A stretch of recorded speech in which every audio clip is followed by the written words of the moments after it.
Hi, Soch 400. This is your feedback video for week 2. Welcome to week 2. I think you've made some great progress just between week 1 and week 2, so congratulations. I know it's been really stressful around here, especially those of you struggling with ExamSoft and just trying to find your classes, but I think you're doing really well, so pat yourself on the back. This week I have a couple of brief announcements in this video, and then I'll get into your discussion board assignment and your written response assignment. So first, general announcements. Make sure you change your settings in D2L so that the news announcements that I post are automatically emailed to you. This is really important. I've gotten several questions this week that the answers were posted already in the news section, or that they were in other announcements. So I know there's a lot going on. There's a lot of information on this site, but the news in those announcements, any new thing that's coming up, any changes, any mistakes that I've made, I automatically put in that announcement. So to do that, go into D2L, and you want to click on the triangle next to announcements. It's the little drop-down triangle, and that's announcements on our homepage. Then go to notifications, then select news item updated. And change that to email.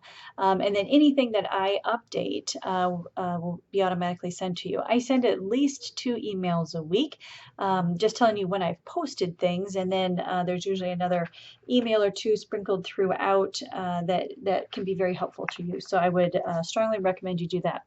The other thing that I strongly recommend you do is to read your syllabus. Probably 99% of the technical questions that I got this week were clearly listed in the syllabus. The number one thing is, when is this assignment due?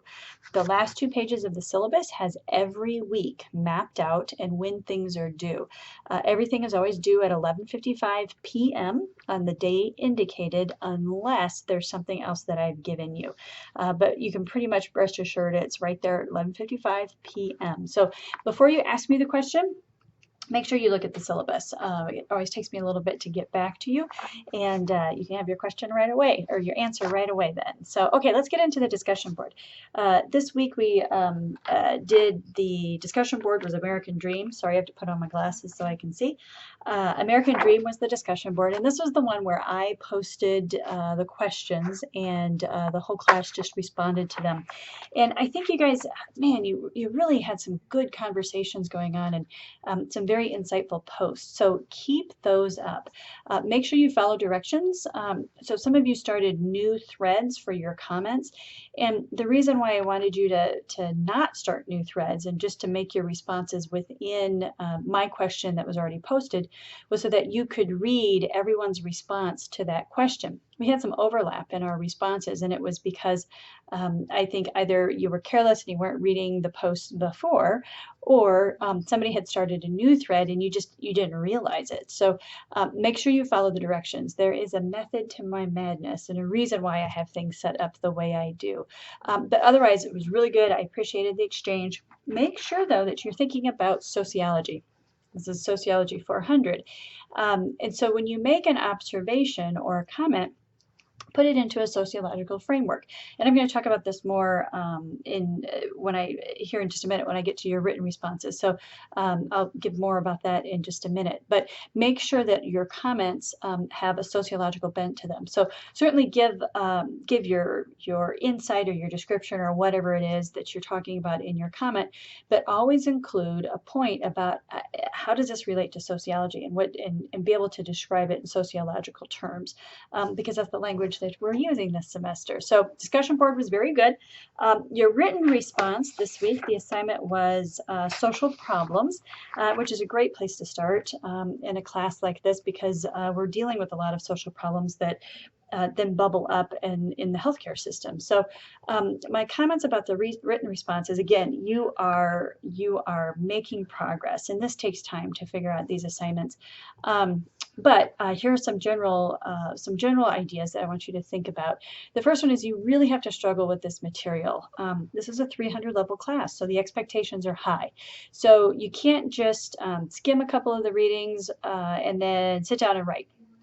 I'm expecting a much more robust, much more detailed, much more developed type of struggle and paper when it comes to these topics. So you really need to struggle with the material. And I find that my students that are successful in these upper division classes, they read the assignments earlier in the week, then they kind of think about them and chew on them, and then kind of start writing their responses later in the week.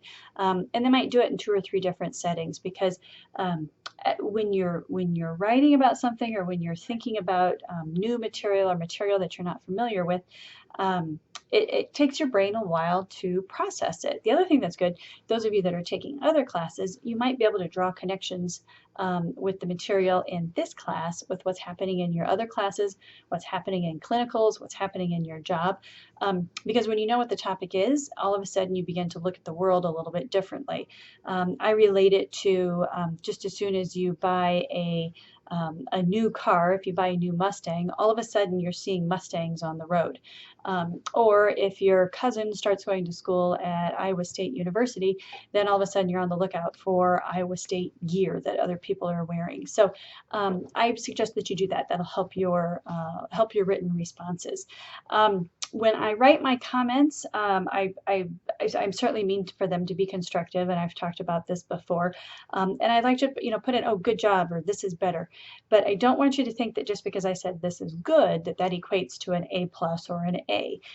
It's good that you're doing good, you're developing, you're doing better, you're making progress, or that you just did a good job. So don't confuse this, my comment of this is good with, oh, well, then I should get an A+ on this. So that's just general. I'm trying to be constructive and keep you motivated. So some tips.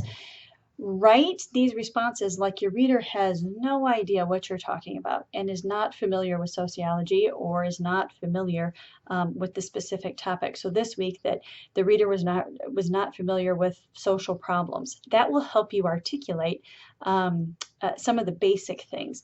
So think about writing it for a friend who's never taken this class. Could they understand it? And this is especially true for that summary section. So you might write your summary section, give it to one of your friends or a family member and say, hey, read this. Do you understand what I'm talking about? And if they say no, then you can say, well, why not? Why don't you understand? And they will probably direct you to something very specific that would help you. Like, for example, an introduction. Even though I've said include an introduction, out of 19 of you, I think probably 5 or 6 of you actually had an introduction. It only needs to be 3 or 4 sentences. Introduce what the topic is. What are we talking about? And that'll help frame the paper. Then go into that summary section. Another thing that you might want to do is think about how you're defining terms. If your friend who doesn't know anything about this class can't understand what the heck it is you're talking about, it's probably because you haven't defined something. So I suggest you have other people read that summary section, and they might help you identify areas that you're weak in. And again, remember, this is one of the few ways that I can assess 3 things. First, do you understand the material? More importantly, did you read it in the first place? And some of your papers, I'm pretty sure you didn't read it. So do you understand what's happening, or what the text is saying? Can you discuss it? Can you not only understand it, but can you verbalize it? Can you talk about it in a coherent fashion? And third, can you connect this material to the outside world? Whether it's another class that you're taking, whether it's an experience that you've had in the past, whether it's an experience that you're having in your role as a healthcare provider, or maybe in what you expect is going to happen in your role as a healthcare provider. So those 3 things, do you understand it, can you discuss it, and can you connect it, is what you need to show me in this paper. So let's talk a little bit about definitions, and this is in the summary section. And I think for a lot of you, this was a struggle because only a couple of you provide a clear definition of social problem. So a lot of you described social problems or mentioned social problems, but very few of you gave me a definition from one of the readings. So I want you to think about it this way. Think about pizza. If you were to define pizza, what I did was I just looked it up on dictionary.com. It says a dish of Italian origin consisting of a flat, round base of dough baked with a topping of tomato sauce and cheese, typically with added meat or vegetables. That is a very clear definition of pizza. And if this paper was about pizza, that's what I would expect. Because if I'm a reader that's never experienced pizza, I need you to define it for me. Oh, it's a dish. It's something you eat. Oh, it's round and there's dough, so I kind of, I can get an idea what that is. You bake it, so you must put it in an oven. And then these are the types of traditional toppings that you use. Many of you, rather than defining social problems, you described it or talked about it. So to this example of pizza, you might have said something like, I like pizza. My favorite time to eat it is in the morning, cold. My sister orders pizza every Friday night, and we hang out and watch TV and have our pizza. So you're describing pizza and how pizza might be used in a social setting or how you like pizza, but you're not defining what the heck is it. So again, write in such a way that someone who doesn't know anything about the topic can read your short paper and have an understanding of what it is that you're talking about. So define versus describe. Make sure you're using the text and citing it. Again, probably 5 or 6 of you, only 5 or 6 of you cited the text. That is that expectation in the summary, that you're using specific material from the text. You're quoting it, and then you're talking about it in your own words. You're adding your own experiences, your own descriptions, and your own examples. So make sure that you do that.